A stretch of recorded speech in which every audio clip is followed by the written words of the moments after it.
I attended the wedding of a coworker's junior, expecting joy and celebration, but instead found myself at the receiving end of ridicule.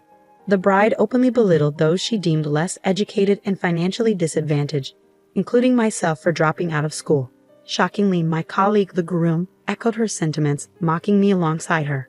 In that moment, I resolved to remove them from my life entirely, but rather than dwell on their ignorance, I chose to seek support elsewhere. Brace yourself, for I vow to demonstrate the folly of judging individuals solely by their educational background. I'm Gwen, 32 years old, hailing from an average family where both my parents worked hard to make ends meet. Unlike most of my peers who were focused on high school, I was on the hunt for employment. While my parents were college graduates, I was eager to dive into the workforce right away. Initially, they were puzzled by my decision, but eventually they rallied behind me, recognizing that it was my life to chart. My journey began as a factory laborer in my hometown before transitioning to the role of a site supervisor for a painting contractor. Now, for the past 7 years, I've been proud to be a part of a publicly traded major machinery manufacturer. As a service department manager, my days are often filled with visits to clients for machinery installation, repairs, and maintenance. Today is no different, as I gear up for another round of these tasks. As I merge onto the freeway in the company car, my work phone buzzes with a call from the office. Instantly, my heart sinks a notch. Not another one, I think to myself. Pulling over, I promptly return the call, only to be greeted by yet another client complaint. I'll head over right away, I assure them, despite the inconvenience it poses to my schedule. With an apologetic tone, I bow my head, though the person on the other end can't see my gesture. Now, I must reshuffle my plans to address this issue first. It seems like it's going to be a particularly taxing day. Returning to the branch office after 7:00 p.m., I find Theodore from my service department already present, engaged in a lively conversation with a colleague from sales. I'm back. Nice of you to notice, I remark as Theodore quickly acknowledges my presence before retreating to his desk to resume work. Each branch office, spread across various regions, operates with a small team under the supervision of an area manager. In this particular branch, it's just Theodore, who happens to be 2 years my junior, and myself in the service department. Hey Theodore, can I have a moment of your time? I inquire, sensing a hint of irritation in his response. What's up? He responds curtly. I received a complaint from one of your clients this morning. Normally, I would handle it myself, but we're both scheduled to visit them tomorrow to offer our apologies. Why was the issue left unresolved for 2 days? Both days were booked for me. The CEO over there is always micromanaging. Maybe they should reconsider how they treat their employees. Theodore retorts, sticking to his pattern of offering excuses and pointing fingers at the client. Feeling compelled to address the situation, I inform Theodore. I'll be reporting this to the area manager. I had to intervene to resolve a client's issue, and it needs to be documented. Unfazed by the consequences, Theodore scoffs. So you're snitching on me again just because you're envious of my education. You tend to exaggerate things in your reports. His lack of remorse is evident as he attempts to deflect blame onto me, insinuating that my college dropout status fuels my supposed jealousy. It's disheartening to witness this transformation in Theodore, who used to be a respectful, humble colleague. However, ever since learning about my academic background, his demeanor has shifted drastically. While I wouldn't mind if he simply fulfilled his job duties, the influx of complaints from his clients has become a persistent headache. The following day, we both make our way to the client to extend our apologies. Upon our arrival, we're met with a barrage of confrontational words from the president of the client company. While his aggression is typical in industrial settings, I'm accustomed to handling such situations. However, Theodore, lacking field experience, remains silent, seemingly unsure of how to respond. After diffusing the tension with the client and discussing plans for future improvements, Theodore finally offers a subdued apology.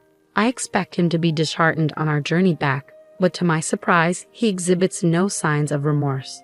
Instead, he poses a question that catches me off guard. Why are field workers so uncivilized? In a stark display of his unchanged attitude, Theodore resumes his critique of the client, showing no willingness to reflect on his own actions. That CEO practically flaunts his lack of education with the way he communicates. It was rather cringe-worthy to witness. Who managed to infuriate a client to that extent? Perhaps it's time for some self-reflection on your part. I express, hoping to provoke some introspection. But my words seem to fall upon deaf ears as Theodore brushes off my concerns, retorting, "You're just out of touch because you've spent too long in those environments." Even in the face of his dismissive attitude, I persist. "Even so, if you're going to pursue a career in this field, you need to learn to navigate such situations." With a mocking laugh, Theodore responds, "What are you on about? I only took this job to acquire some mechanical knowledge. I have no intentions of sticking around." Typically, individuals like Theodore would spend 2 years in service before transitioning to sales. However, Theodore has surpassed this timeframe, clocking in 3 years in the service department. Given the abundance of complaints against him, it's unlikely anyone would consider promoting him to a sales position. Yet Theodore remains steadfast in his belief that the negative reports stem from my supposed jealousy. If that's truly his perspective, then it becomes even more imperative for him to excel in his service role and demonstrate genuine commitment to the clients. But how can one expect sincerity from someone whose attitude is consistently poor? It's a futile notion. Perhaps I could overlook his behavior if he possessed a similar level of professionalism as myself. However, in light of the circumstances, I find myself unable to engage with Theodore any further.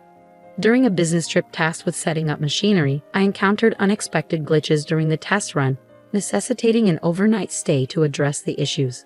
The following day, with limited staff available at the branch, we relied on assistance from neighboring branches for crucial tasks like this. As I searched for a nearby place to dine near the hotel, I heard someone call out to me, "Hey, what's going on?" I turned to find Theodore, accompanied by a woman, approaching me. "Oh, hello, Theodore. Good evening," I greeted him warmly, extending my hand in greeting to the woman beside him, who accepted it without uttering a word. "This is my girlfriend, Selena. She's a local," Theodore proudly introduced her, his tone tinged with an air of superiority. Though I felt a sense of familiarity upon seeing her, I brushed it aside. Invited to join them for dinner, I accepted Theodore's offer. As we placed our orders, Theodore couldn't resist boasting. "In fact, we just got engaged. Selena graduated from the same college as me, and her family holds considerable wealth in the local area. She's definitely on the fast track to success." It became apparent that the reason for the dinner invitation was Theodore's desire to showcase his fiancée. However, Selena's demeanor left much to be desired. She barely acknowledged my presence, avoiding eye contact and offering only intermittent nods to Theodore.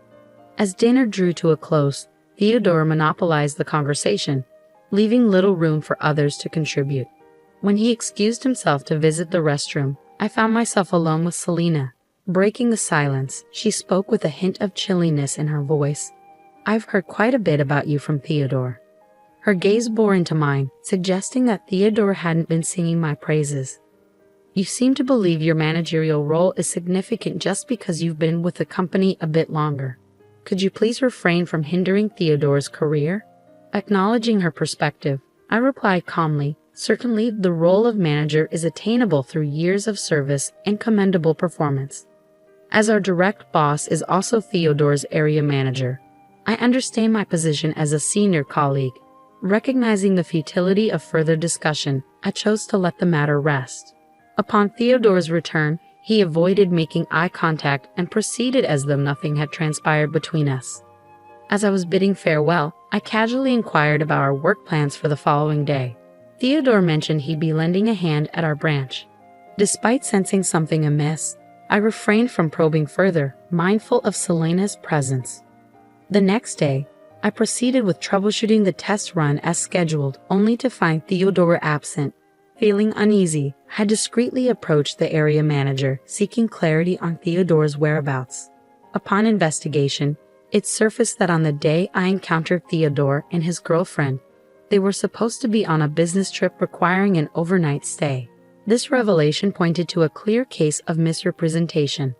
Handing over the matter to the area manager, I stepped back. Sometime later, news of Theodore and his girlfriend's impending wedding circulated. Despite not receiving an invitation, I felt a sense of relief.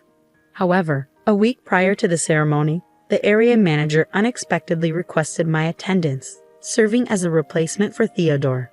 Originally slated to deliver the main speech at the wedding, Theodore and his girlfriend found themselves unable to attend, leading to a last-minute request for me to step in. Initially hesitant, I relented upon learning they had shown up. On the day of the wedding, I arrived early and unexpectedly encountered Theodore and his girlfriend on my way to the waiting room. Their surprise was evident as Theodore proceeded to make a condescending remark. You know, my elite friends and I all boast degrees from prestigious universities and hold positions in top-tier companies. I didn't think you, a dropout, would quite fit in, hence why you weren't invited. Unfazed, I calmly informed them.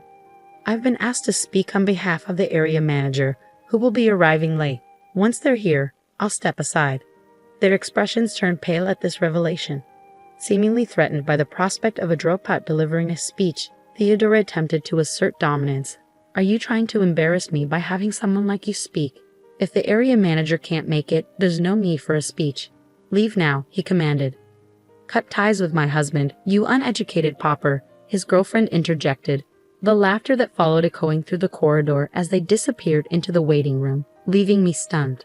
A surge of unfamiliar emotion coursed through me, causing tremors to ripple through my entire body.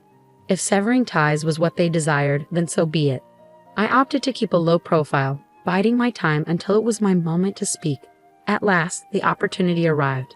Summoning a deep breath, I approached the microphone, mindful of Theodore and his girlfriend's piercing glares, silently urging me to depart.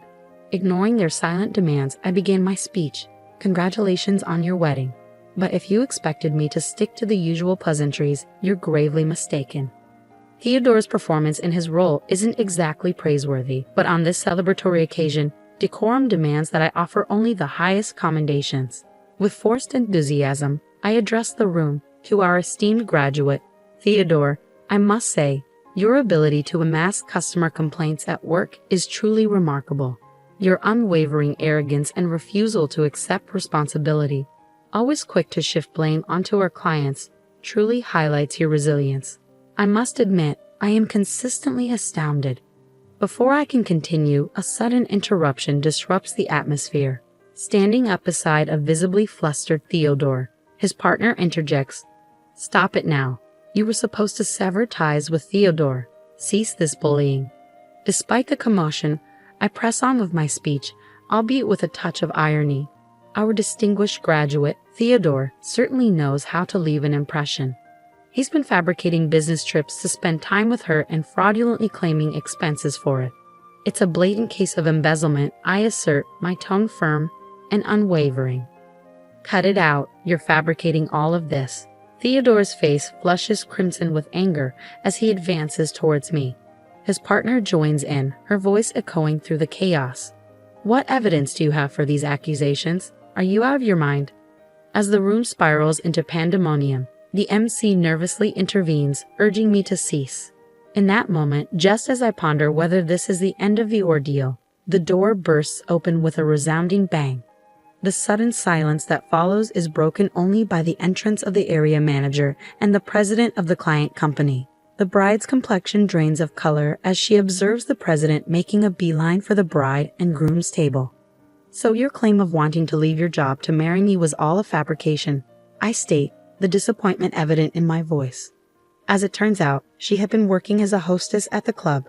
Her true identity dawns on me as I recall being informed at the club that she was the intended bride. Realizing this, I promptly contacted the area manager to summon the president after discerning her true identity beneath her glamorous facade.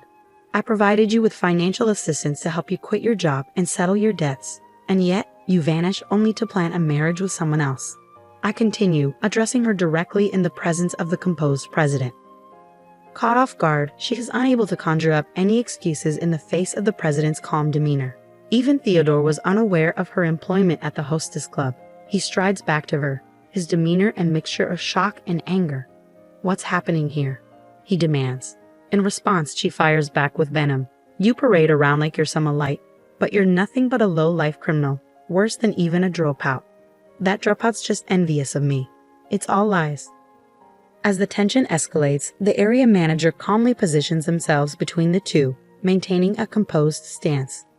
"We have concrete evidence of your actions, and we will be reporting them to headquarters. You will be suspended pending further investigation and decision," the area manager announces quietly but firmly. Theodore stands frozen, his complexion drained of color as he comprehends the severity of the situation. The president, addressing her directly, declares, "We will be communicating through legal representatives moving forward." The woman, once defiant, crumbles under the weight of her actions, tears streaming down her cheeks. Recognizing the need to diffuse the tension, the MC sensibly halts the ceremony, instructing the guests to depart. I depart the scene alongside the area manager and the president, the atmosphere heavy with unresolved tension and uncertainty. It's been rumored that Theodore and his partner intended to acquire their marriage certificate post-ceremony, but those plans have been scrapped. Now, both families are embroiled in a bitter dispute, each pointing fingers at the other and squabbling over the wedding expenses. Theodore finds himself dismissed from his position due to misconduct, with efforts underway to ascertain the precise extent of his embezzlement for restitution purposes. However, it's worth noting that the area manager has also faced consequences, receiving a pay cut for perceived shortcomings in supervising their subordinates. Theodore strategically scheduled his business trips to align with crucial machine installations, a plan approved by the area manager. Meanwhile, the woman finds herself entangled in fraud charges stemming from her fraudulent marriage, a legal battle likely to consume her attention for the foreseeable future. Naturally, I've severed all ties with Theodore and have had no contact with him since that tumultuous day. As for myself, I'm resolved to carry on living my life with dignity and resilience, holding my head high amidst the chaos.